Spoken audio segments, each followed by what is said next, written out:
গৌরায় রাধিকায় তদালয়ে কৃষ্ণ কৃষ্ণ ভক্তায় তদ্ভক্তায় নমো নমো। তীরের শরণে হয় বিঘ্ন বিনাশন, অনায়াসে হয় নিজ বাঞ্ছিত পূরণ।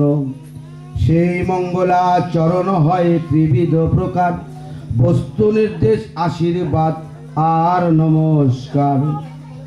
করিলেন প্রকাশ এই ছয় গুসাই মিলে, মোরে করো দয়া চরণের শরণ নিলাম দাহে পদ ছায়া। হরে কৃষ্ণ কৃষ্ণ কৃষ্ণ হরে হরে, হরে রাম রাম রাম হরে হরে। আমাদের কি মোহই আমাদের দূর হয় না। এই মোহ কবে দূর হবে? এই আত্মহংকার কবে দূর হবে জানি না। অভিমান শূন্য, যেমন নিত্যানন্দ প্রভু। আজ গৌরাঙ্গ প্রভুর আমরা ভজন করি, কিন্তু গৌরাঙ্গ প্রভু বলছে আমাকে ভজন করো না, নিত্যানন্দকে ভজন করো। কারণ নিত্যানন্দকে গৌরাঙ্গ মহাপ্রভুর দাদা। আজ যখন দাঁড়ে দাঁড়ে নাম বিলি করতে গিয়ে কত আঘাত খেলো না, কত মার খেয়েছে। জগাই মাধাই উদ্ধার করতে দেওয়ার সময় যে জগাই মাধাই নামের দ্বারা উদ্ধার হয়ে গেল, সেই জগাই মাধার হাতেও মার খেলো। মার খেয়ে মহাপ্রভু প্রধান্বিত হলো, দাদার গায়ে আঘাত করলো। দাদাকে যখন মেরেছে, সঙ্গে সঙ্গে মহাপ্রভু সুদর্শন চক্রকে ডাকলো। কোথায় কোথায় আসো সুদর্শন চক্র? নিত্যানন্দ প্রভু বলল, ভাই তুমি সুদর্শন চক্রকে ডাকছো কেন? বলে তোমাকে আঘাত করছে, ওদের শিরচ্ছেদ করে ফেলতে হবে, মেরে ফেলতে হবে। হরি বল হরি বল। নিত্যানন্দ প্রভু বলল, ভাই মেরেছে কলসির কানা, তাই বলে কি প্রেম দেব না? তখন সঙ্গে সঙ্গে মহাপ্রভু, দাদা তুমি এত সহিংসতা, তোমার মধ্যে এত ক্ষমা, এত ধৈর্য। কি নাম দিলেন মহাপ্রভু? অক্রোধ প্রেমানন্দ নিত্যানন্দ রায়। রাধে রাধে। সাধু বৈষ্ণবের যদি স্বভাব সুন্দর না হয়, শান্ত প্রকৃতির না হয়, ওরকম সঙ্গ করা আর না করার সমান। রাধে রাধে। গ্রহণ করব, সংগ্রহ করব, এই ধুলিটাই আমার পাথেয় হয়ে যাবে, এই ধুলিটাই আমার সঙ্গে যাবে। আমার সঙ্গে কেউ আসেনি, আমার সঙ্গে কেউ যাবে না।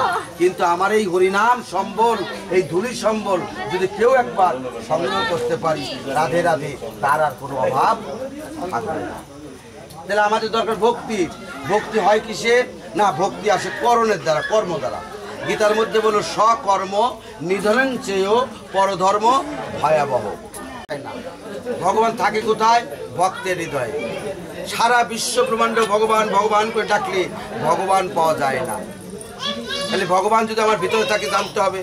এই নয়ন যে আমি ভগবানকে দেখতে পাবো না, বাতাস আমরা দেখতে পাই, বাতাস আমরা দেখতে পাই না, অনুভূতি। আমাদের মধ্যে যে গোবিন্দ আছে অনুভূতির বস্তু। কেমন?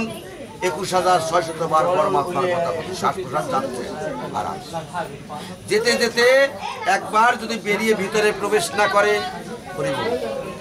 কি হলো? তুলসীতলা নামা সময় হয়ে গেছে। তুলসীতলা বেশি সময় রাখা যাবে না, শ্মশান ঘাটে নিয়ে যাও।